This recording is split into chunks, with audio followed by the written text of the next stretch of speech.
everyone. There it is. Oh, sorry. All right.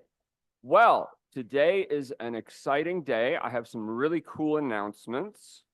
Yeah. I also have my script.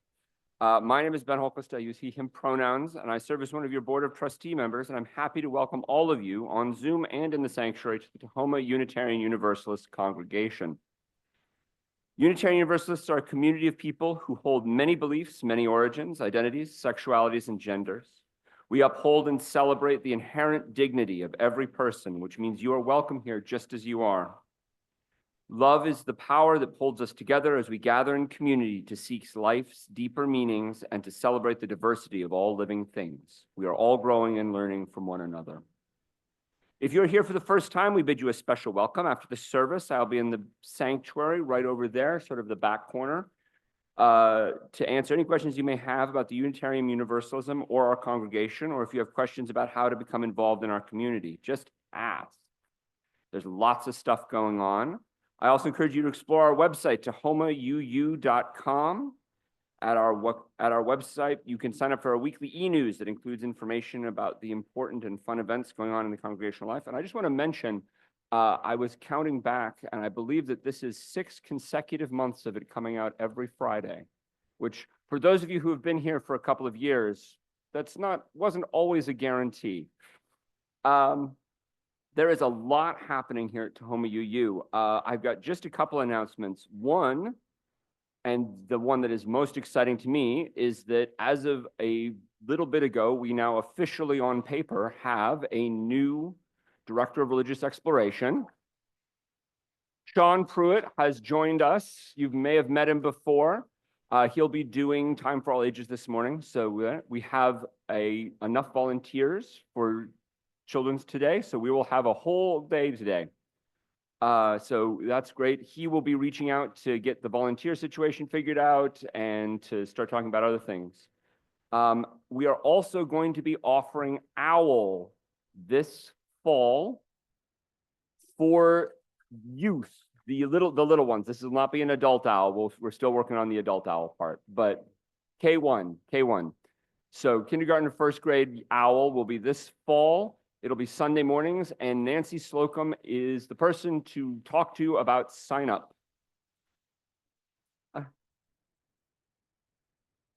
Oh, okay, awesome.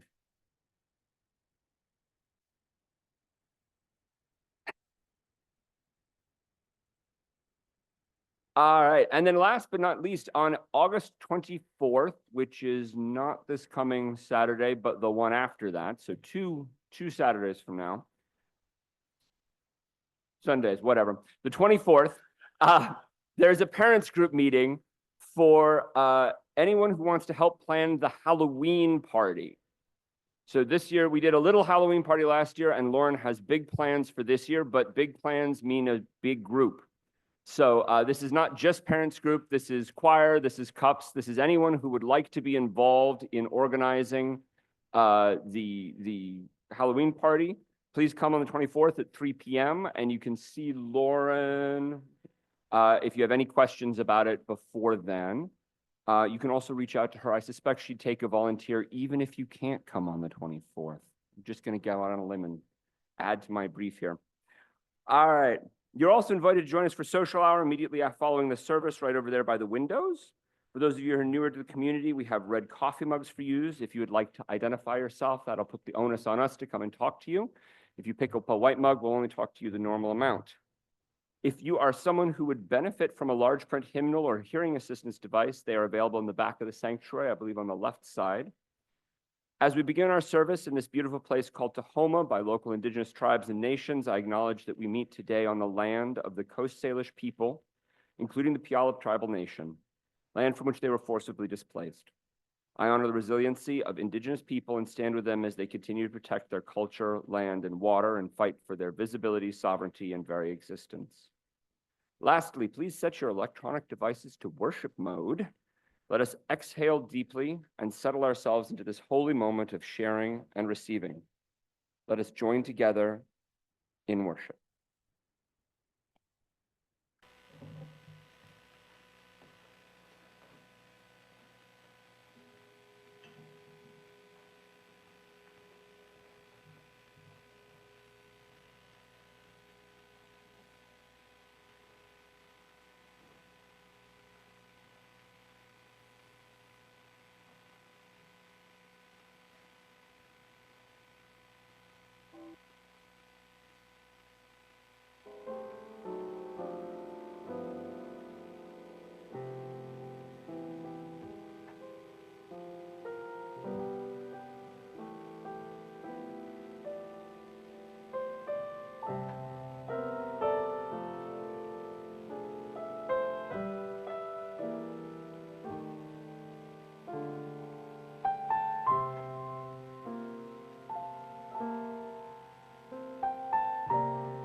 That is the thing when Marianne graces us with such beautiful music that I sometimes hate coming up here and jumping into words, because your brain and your emotions are still floating on Marianne's beautiful music. So I'm the Reverend Margo Reinhart. I'm the halftime minister here at Tahoma UU, and I've been here since October, and can't wait for the day where I can say, I've been here a whole year. I'm waiting. October 6th, by the way. And when I am not here, I also serve as a minister part-time at a small congregation on Bainbridge Island. So when you're not seeing me here on Sunday, I am still out doing Unitarian Universalist work in the world. I also want to say that today I have to leave directly after the service. I'm not able to stay for coffee hour because I'm on my way to a memorial service in Seattle. And I fear the traffic. I have some opening words for us. And I'm feeling especially joyful this morning because Sean Pruitt has joined our team. And so I picked joyful words from Carl Seabird. Let there be joy in our coming together. Let there be truth heard in words we speak and songs we sing. Let there be help and healing for our disharmony. Let there be silence for the voice within us and beyond us. And let there be joy in our coming together.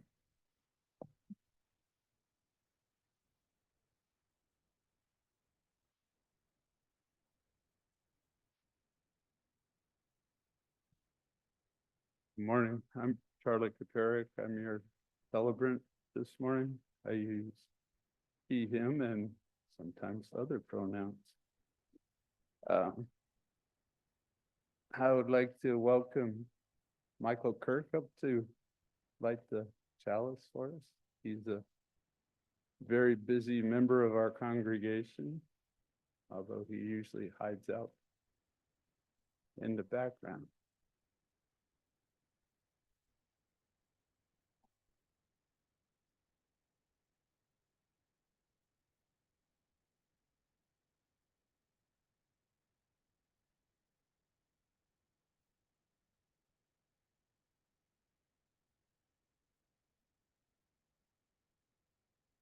Please join me in the words on the screen. We light this chalice in deep respect for the mystery and holiness of life, in honor and gratitude for those who have gone before, with love and compassion for those who dwell among us, and with hope and faith for the generations to come. Now let's all join Lauren and the choir in hymn number 108.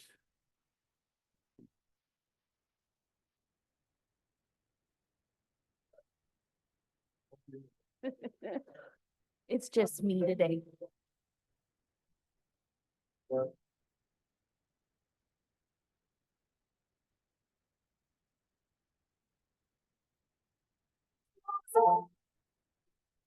A song above us nomination. I hear the rill through far off land. It hails a new creation. Through all the turmoil and the strife, I hear the music ringing. It sounds an echo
friends rejoice, both far and near.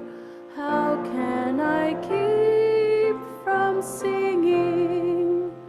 To prison cell and dungeon vile, thoughts of them are winging.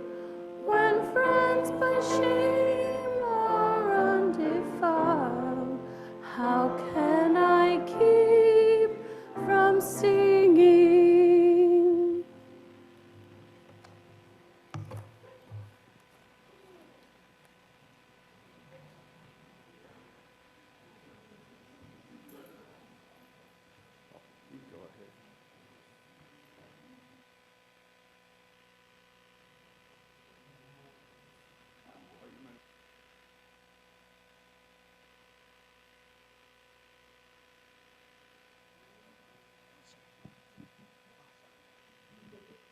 Okay, can I have all those young and young at heart who haven't already come up? Come up. So I'm going to ask a lot of questions today, okay? Just a heads up. My first question is, what are some of the things that every kid needs to be in school?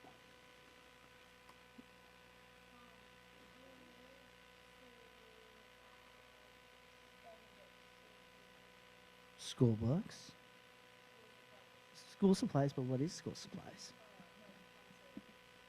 Pencils, notebooks. Good. Backpacks, yes, those are very helpful. Lunch. I want you to hold on to that.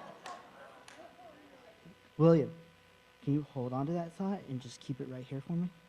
We'll come back to that. Okay. Have y'all ever seen someone at school who didn't have what they needed to be at school? Yeah? How did that make you feel? Felt bad?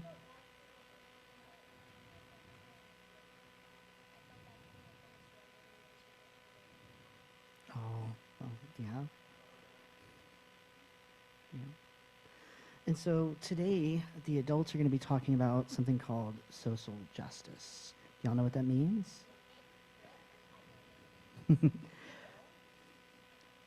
So we're going to say it's making sure everyone has what they need to live and grow, not just people who already have what they need, right?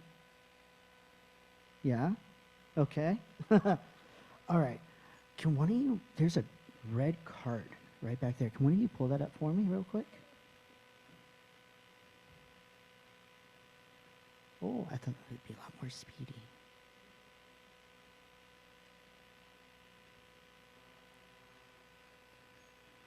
Oh my goodness. That's a lot of school supplies, isn't it? That's the school, well, that's only part of what we've managed to raise thanks to everyone's generosity here at the church to help kids at the local school get what they need. And because we did such a good job, William, remember what you said about lunch? We've decided that we're going to start a food bank here at the church, and I believe it's going to start collecting on September 7th, right after school starts for everyone, huh? And I thought you guys might be our helpers and help us collect every morning. What do you think? Okay, awesome.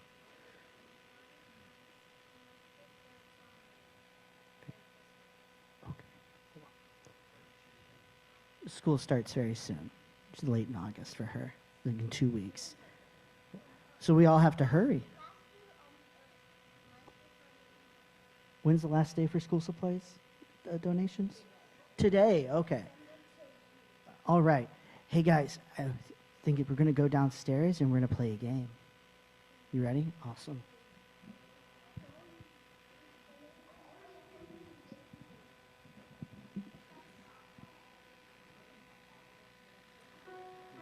Sing the kids out.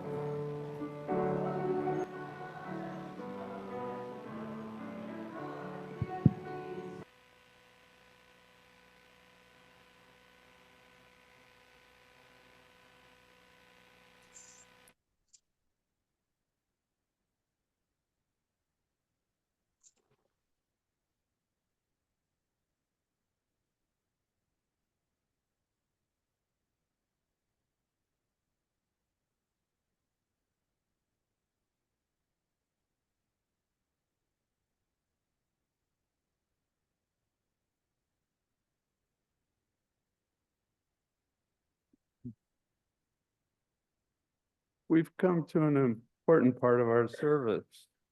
One of the guiding principles for our Unitarian congregation is generosity.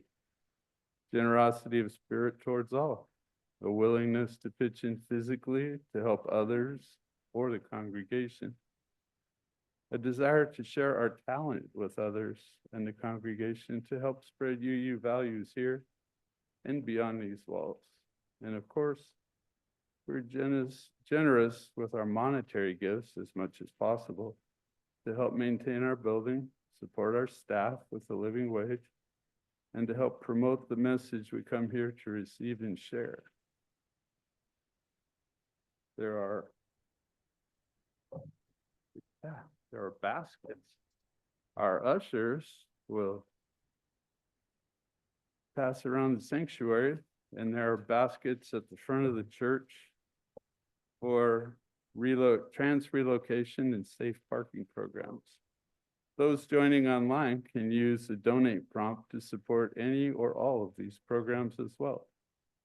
Let's keep Tahoma UU strong and vital to help our community grow and prosper in love, and use pluralism to understand others as we would like to be understood in these challenging times.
Please join me in the words on the screen.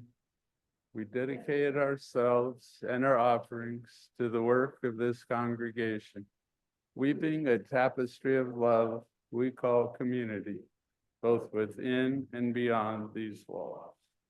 If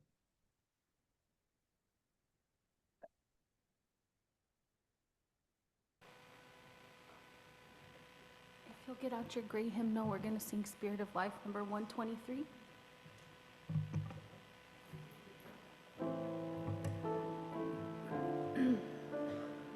You're fine. Spirit of life, come unto me. Sing in my heart all the stirrings of compassion. Blow in the wind, rise in the sea, move in the hand, giving life the shape of justice. Roots hold me close, wings set me free.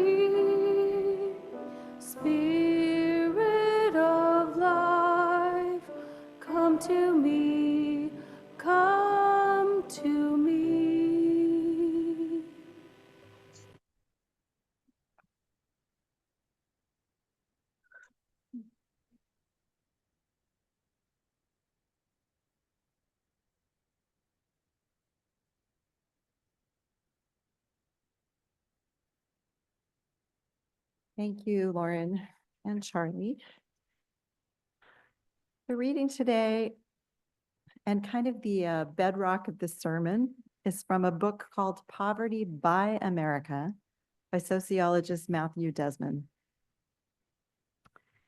You can read injunctions against the usury in the Vedic text of ancient India, in the sutra scriptures of Buddhism and the Torah. Aristotle and Aquinas both rebuked the practice. Dante sent moneylenders to the seventh circle of hell.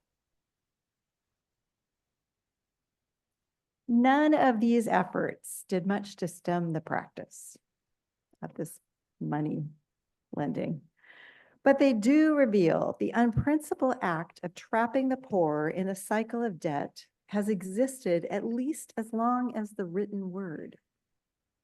It might have been the oldest form of exploitation after slavery.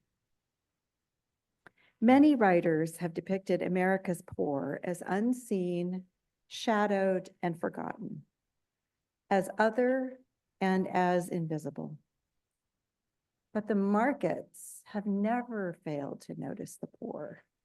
And this has been particularly true of the market for money itself. Trying to decide, I think I just need to stand a little further away from this. So now that I've been here a few months, I don't know if you've noticed, but there's kind of a rotation to my sermon topics.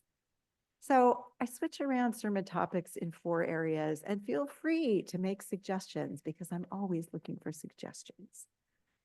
But I have Unitarian Universalist theology or concerns or history. Second category is probably personal spiritual growth, and that spiritual means with or without God. The third one is sometimes I just throw in a feel-good sermon for whimsy, or we have something special, like we have flower communion, or we have water communion. And the fourth is who we are in relationship to current national, world, or local events. So it's not about the event per se, it is about who we are in relationship to it. And this includes how our faith, our Unitarian Universalism, forms our social justice work. So this is a number 4 sermon. Today we're going to talk about money. Not just amounts of money, but economic justice. How the poor stay poor in America and who benefits from that. If you are an upper middle class person, or if you are in the top 10% of the wealthiest in America, this sermon has the potential to make you uncomfortable. And that's really not my intent. It's rather to increase our awareness. But if we feel uncomfortable, let that be because we care. What we want for us the most is to just learn some new information and reflect upon it in the next few weeks. And why am I preaching this now? Because we need to learn how to be in conversation with people as these grant cuts and federal budget cuts come down. And before I jump into a little facts about money, I want to share a little summary of me at the mailbox. So almost daily, I go up to the mailbox in my little cul-de-sac. Especially I go up there if I'm working from home because I can see the mail truck going by. And it's not like there's anything in my mailbox. I do almost everything online, but I go up there because I like to run into my neighbors. It's just kind of a ritual. Oh, the little mail truck has gone by. I'm going to go up and visit my empty mailbox. So how I got started with the neighbors about the Doge cuts is anyone's guess, but of course it happened because I'm me. And it quickly moved into how much government waste there is. And keep in mind, many of you don't know this, I live in a Navy town. Lots of people work at that Pacific shipyard in Bremerton. So those are people who know firsthand about how money is wasted in that Navy complex. So I'm not saying that they aren't right when they are saying there's government waste. But what I was saying is you can't lump all of that into the same basket. So I had to join in reminding everyone at the mailbox that DOGE wasn't cutting military spending, so these cuts were going to make no difference in the waste at the Navy Yard City. Rather, they were cutting lots of other things without the consideration of the human cost of the cuts. But, you know, the chainsaw image of chainsawing through grants that make up as much as 40% of the budgets of food banks. I then asked my DOGE supporting neighbors to write checks to our local food banks, given that these cuts had already happened. They could make sure their money wasn't being frivolously wasted on federal government spending if they just sent it directly to the food bank. Now, I'm super aware, I even have a sermon on this, facts don't change people's minds. You'd think they should, but they don't. So I asked them, hey, go up to our local food bank on a Monday, Tuesday, Wednesday, or Thursday between 12 and 1. They now have extremely limited hours because there's not enough food on the shelves. And so go up there and see how many people are in line and peek through the window and see what the empty shelves look like. So that was my personal challenge to them. Don't take my word for it. Go out and see it for yourself. And then I remind them, I work in a church in a modest neighborhood. I love this neighborhood, by the way. I am so glad we're in this neighborhood. And I see the need right at the front door. No news filter. It's just right in front of me. So I don't know if any of my neighbors are going to write checks to the local food bank, but I had to ask them to do it. And I just couldn't let them lump every federal cut with every kind of federal waste and conflate all that together. So we're going to talk a little bit about economic waste. Sarah Leeds, who writes for the Pitt News, which is a student newspaper at the University of Pittsburgh. One of her articles is about economic disparity, and it's titled, and if you Google, it'll pop right up, "There are no ethical billionaires." So what she says, and I quote, is through the typical immoral strategies used to earn and maintain $1 billion, such as investment in big oil, technology, expansion, and reliant on the abuse of natural resources and manufacturing reliant on the exploitation of workers. I have recently, Sarah says, I have recently come to believe that no one can truly be a good person while owning $1 billion. Not to mention the understanding that the individual with $1 billion in accumulated wealth, assets, and investments actively chooses not to ease the suffering of millions or even billions worldwide, instead hoarding a fortune that is too big for one person to reasonably spend. Unquote. And the first thing she offers is like, really wrap your head around what $1 billion is. 1 million seconds is roughly 11 days. 1 billion seconds is 31.5 years. 11 hours, 31 years. If you had $1 million and you spent at $1,000 a day, you would run out of money in 3 years. In contrast, if you had $1 billion and you spent at $1,000 a day, it would take you 2,740 years. That really helped me because once you start adding a lot of zeros, money just becomes kind of weird.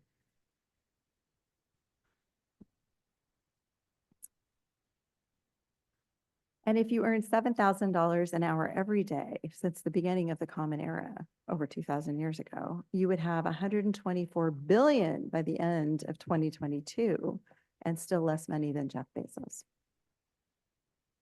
$7,000 an hour every day. She does make a little space for the fact that there are billionaires who donate to charity, but she says, that is a minuscule fraction of their wealth. And what can they really do with all the rest of that money when they could be doing so much good in the here and now? And they're living and doing environmental damage by their extravagant lifestyles, such as flying their private jets. So I know we've also heard the statistic before that the wealthiest 1% of American families own roughly 34% of this country's wealth, whereas the bottom 50% of Americans own about 2%. The wealthiest pay only 25.6% of all taxes. There are many ways that poverty negatively impacts the poor. Lack of adequate housing, poor nutrition, reduced access to healthcare, and lower quality education, just to name a few. There's also the impact on mental health, including suicide. Suicide claimed the lives of 453,577 adults between the ages of 25 and 64. That was from 1999 to 2016, so 17 years. For ease of taking in that number, I was really tempted to just round it off to 450,000. But the loss of every one of those lives needs to be counted. 453,577. So the Center for Disease Control and Prevention says there has been an increase in suicide rates, which is now the 10th cause of death for people in that age group, that 25 to 64 in the United States. And rural areas have always had a higher level per capita, but the gap is getting even wider. The states and areas most affected are Colorado, New Mexico, Utah, Wyoming, Appalachia, and the Ozarks. So Ohio State University does studies where they go into these rural communities. And it says that's where our suicide rates rise the furthest and the fastest and are still on that trajectory. And these are predominantly white people who used to live a nicer existence before an economic turndown. They lost employment opportunities, and then you see that gutting of those downtown areas. People don't adapt to the life after unemployment as well as they do from other changes, even divorce, which surprised me. So, and this despair goes on for decades because everything around them has changed. So poverty, unemployment, lower levels of education, and reliance on government assistance. And even when you kind of like match the unemployment and the poverty and the lower education, you still have a bigger problem in rural areas than you do in urban ones. So Ohio says what's going on there is that in the urban areas, you have longer term intergenerational poverty. You have communities of color, but they are doing better than these rural people because they have churches that pull them together, public spaces, neighborhood places to go like barbershops and community churches. They are able to tap those social networks. They know how. In other words, okay, so they know how because it's intergenerational. It's been going on for longer. And while this is really a testament to the strength and creativity of those communities and those families, it's also a tragic statement about the reality that hardship in those communities has persisted for so long.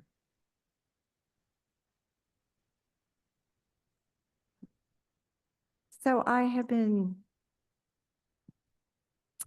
tempted to go off on a little political rant here. Do I want to do that? Do I not want to do that? Do I want to do that? Let me temper it. Let me really temper it. So when we think about the poverty in urban communities coping better. And then you have this despair in these more rural communities. And that is where, guess where this new votership is coming that's getting more and more traction is in those rural depressed populations that are looking for something different. So they were looking for the personality in Donald Trump. And I don't want to lump all those people into one category, by no means. I'm just going to say the majority of those people, and a majority might only be 56%. So I've been reading Desmond's book about poverty by America, and he explains how we are the richest country of the globe, but we have more poverty than any other advanced democracy. And he says, well, that's because the American government gives the most help to people who need it the least. Saying this is the true nature of what he calls our welfare state, and that the structure has these far-reaching implications, not only for us personally in our bank account, but for poverty on all levels, and also for our emotional health and our civic spirits. This book is extremely well researched. And he really digs into the economics, but remember, he's a sociologist, not an economist. So he's saying by collecting on unpaid federal income taxes from the top 1% of the households would bring in an additional $175 billion a year, which would just about fill the entire poverty gap in America if the rich would simply pay the taxes they owe. He asks some questions that are really hard to grapple with, and he gives several explanations for how America keeps people in poverty and wants the middle and upper class among us to understand the part we play in it all. He's not blaming us, but he's saying, let's just be honest about how it works. So there's that upper 10%, and especially the upper corporations who never pay their fair share. And he says that poverty in America exists in some extent because these upper echelons benefit from it. So do we, but they benefit more. Think about that in terms of employing people at low wages, employing people as contractors so they don't have to pay any benefits, things like that. And it's a depressing and disturbing thought, but I have to admit it's true. He says those of us who are financially secure exploit the poor through driving down wages, forcing them to overpay for housing, and forcing them to overpay for cash and for credit, sometimes overpaying by 50%. 50% of what they borrow. We prioritize the subsidization of our wealth over the alleviation of poverty, designing a welfare state. I can just give you the smallest, weirdest example. I will never forget those little track phones, which are sometimes the first phone you buy for your kid. You buy the phone, you buy the little coupon, you load the minutes onto the phone. So you would think once you purchase this phone that you could keep putting more minutes on it. But if you let them run all the way out and it goes from more than, I can't remember if it was 21, it was a weird amount of days, like 21 or 25 days, the phone will no longer work. So you have to purchase a whole nother phone and load your minutes. And poor people don't always have the best credit, so they can't sign up with Verizon or Xfinity to get a cell phone. He also touches on the stockpiling of opportunities in exclusive communities, which creates zones of concentrated riches alongside those of concentrated despair. I'm going to quote him, so just like hold on to your chair. We, the members of the protected class, have grown increasingly, and he's talking about the middle and upper class, upper middle and upper class, have grown increasingly dependent on our welfare system. In 2020, the federal government spent more than $193 billion on homeowner subsidy, a figure that far exceeded the amount spent on direct housing assistance for low-income families. Poor families lucky enough to live in government-owned apartments have to deal with mold and sometimes lead paint. And rich families are claiming a mortgage interest deduction on their first and their second and their third homes. A 15-story public housing tower and a mortgaged suburban home are both government subsidized, but only one looks and feels that way. The average household in the bottom 20% of the income distribution receives $25,000 in government benefits over the year. So if you're in the 20% down. The richest families in America receive 40% or more in government subsidies. If you put aside these tax breaks and judge the United States solely by the share of its gross domestic product allocated to programs directed to low-income citizens, then our investment in poverty reduction is much smaller than that of other nations, rich nations. So there's some history here that I think it's important, and of course we're living with this again. This is the big beautiful bill, but it also goes back to the largest cut in U.S. history, which was the Economic Recovery Tax Act of 1981. Can anybody tell me who was president? Yes. So according to Desmond, who remember is a sociologist, this is a white-led tax revolt going on in the country. At the same time, it spilled over in legislation that had mandated whites to share their public goods and spaces with Black people, including neighborhoods, parks, and schools. It was proposed by Congressman Jack Kemp. It was approved by the Republican majority. It was also approved by many Democrats. And it was signed into law by Ronald Reagan. It reduced federal tax revenues by more than 13% over 4 years. It included a 20% point reduction in the top marginal tax rate and a slashed estate taxes. That's what I remember really is the slashing of the estate taxes and the big conversations that went on with the part of my family who own a family farm, because there was all that rhetoric. Oh my gosh, when the owner of that family farm dies, they'll lose the farm because the taxes on it will be so high, which really wasn't even true. So maybe if your mega farm has to go, but anyway, those taxes were gone, they were slashed. So our deficit began to expand, the interest rates climbed, and the markets flagged. During those years, the funding for the Department of Housing and Urban Development was cut by 70%. Housing for lower income people.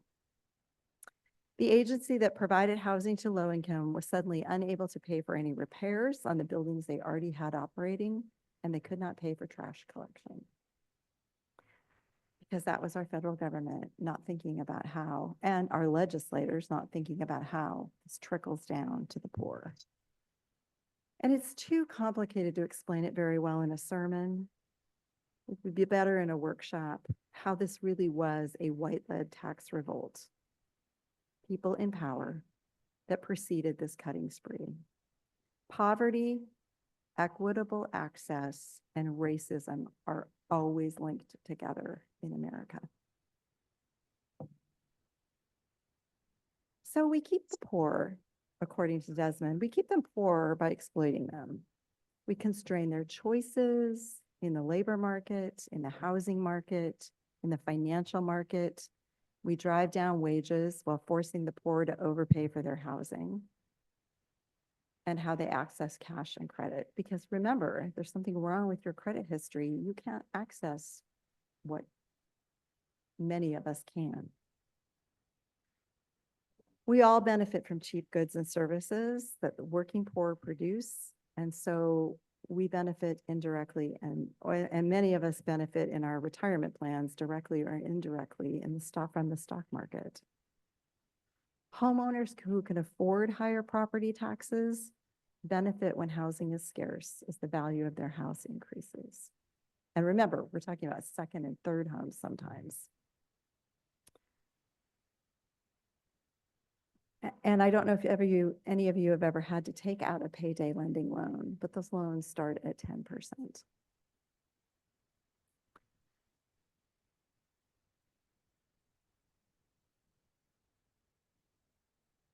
This one, because Desmond wrote this before Trump was elected. So a lot of what he talks about is why don't we fully fund the IRS and let them do their job? Well, I don't think the IRS is going to get fully funded anytime soon. And he talks about how, as we have done this over time, we've created these neighborhoods of wealth and neighborhoods of poverty. And he says the concentration of this affluence breeds more affluence, and the concentration of poverty, more poverty. And to be poor is one thing, but to be surrounded by poverty all the way around you has a deeper influence. Think about where you send kids to school. And if you read Desmond's book, not only where you send kids to school, but are there any economic opportunities? Where do teenagers go to work in those communities? Often there aren't places. So he says, make the rich and the corporations pay their share, fully fund the IRS. He wants wage reform, and he wants to discourage landlords from exploiting the poor. He reminds us that millions of poor renters accept exploitive housing conditions, not because they can't afford better alternatives, but because they aren't offered any. And also remember, if you have any problems with your credit rating, it is really hard to get into housing. And I don't know if you know this, but most of our rentals in America are now being taken over by these mega property companies where it's all business, there's no sway. So if you are someone who owns a rental house, please keep being a solo rental house owner. You are doing people a huge favor because you are able to be flexible in a way these corporations will not. He also talks about empowering the poor, and I would encourage you to read his book in tandem with Gloria Brown Marshall's book, A Protest History of the United States, which we now own. I bought it at Yuri's book sale. I will put it back there and you can borrow it. It talks about how and where protest is effective. She tells you what works and that it's us, remaining vigilant and making ourselves heard.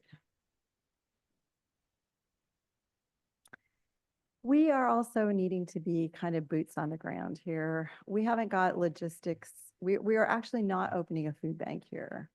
We are going to have a food drive, but that's not coming till September. So you do not have to run to Costco at this moment. It's not coming till September.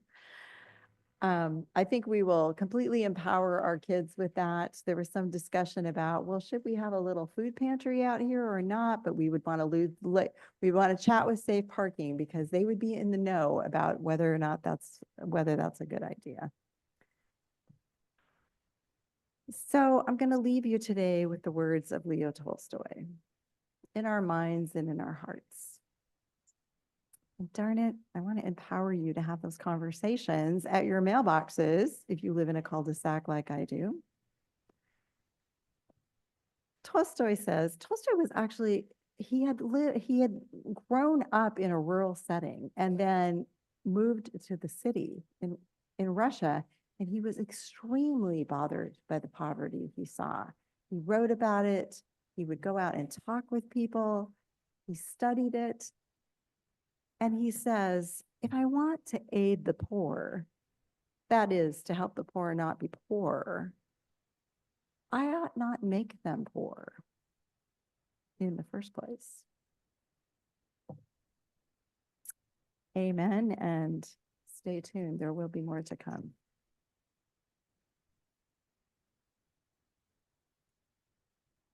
And Lauren will now lead us in our closing hymn.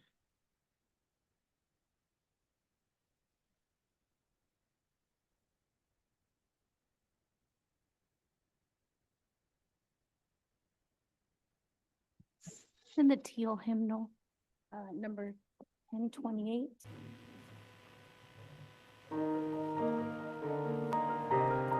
We need need some more uplifting music. The light of days remembered burns a beacon bright and clear, guiding hands and hearts and spirits into faith set free from fear.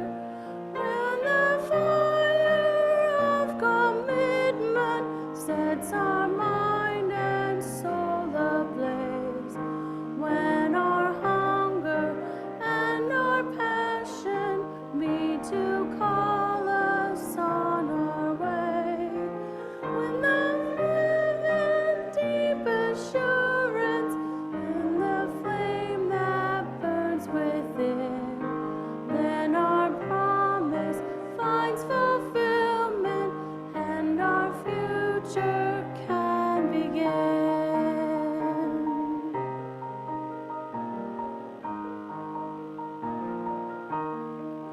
From the stories of our living rings a song both brave and free, calling pilgrims still to witness to the life of liberty.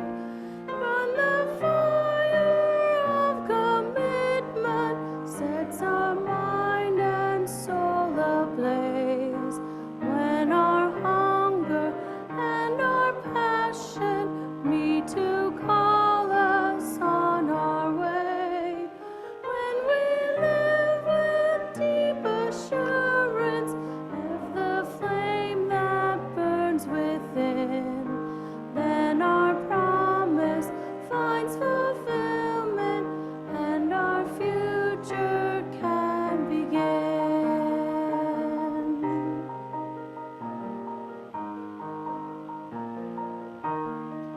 From the dreams of youthful vision comes a new prophetic voice, which demands a deeper justice built by our courageous choice.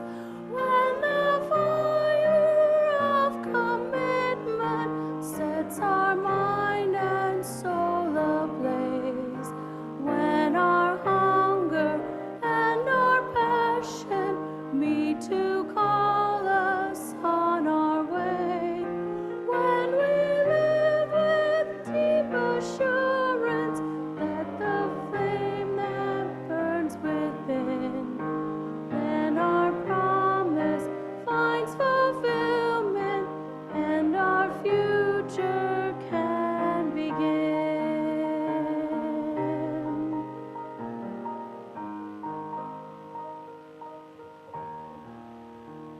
I want to take a quick moment to introduce myself since I didn't earlier. My name's Lauren Bisplinghoff. I go by she, her pronouns. I'm the choir director and I also run parents group. So if you want to be involved in either one of those things, please come talk to me at any time. And we do have choir practice after around noon today, so.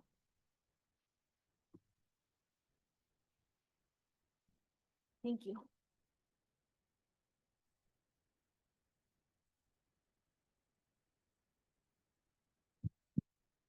Our closing words.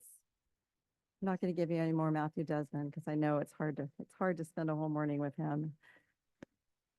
But Gloria Brown Marshall, who's the goddess of protest, wrote A Protest History of the United States. And she says, protest matters. The world will be made better by those who refuse to be silent.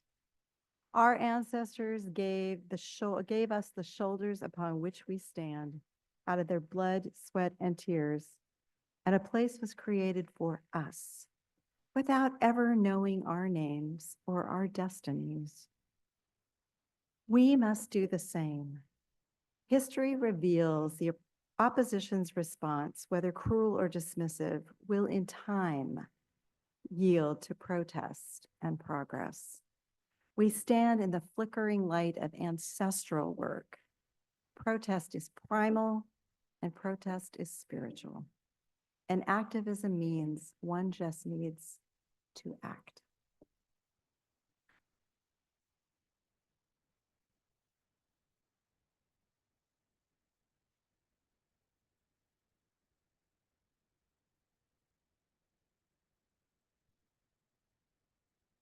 Please join me in the words on the screen.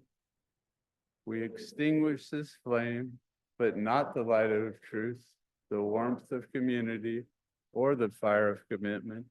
These we carry in our hearts until we are together again.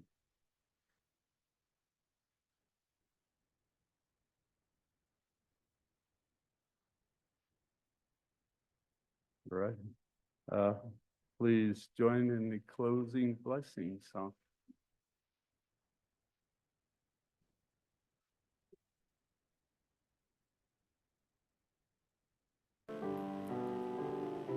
For online. From you I receive, to you I give, together we share, and from this we live. From you I receive, to you I give, together we share, and from this we live. And also thank you to Marianne for her amazing piano playing.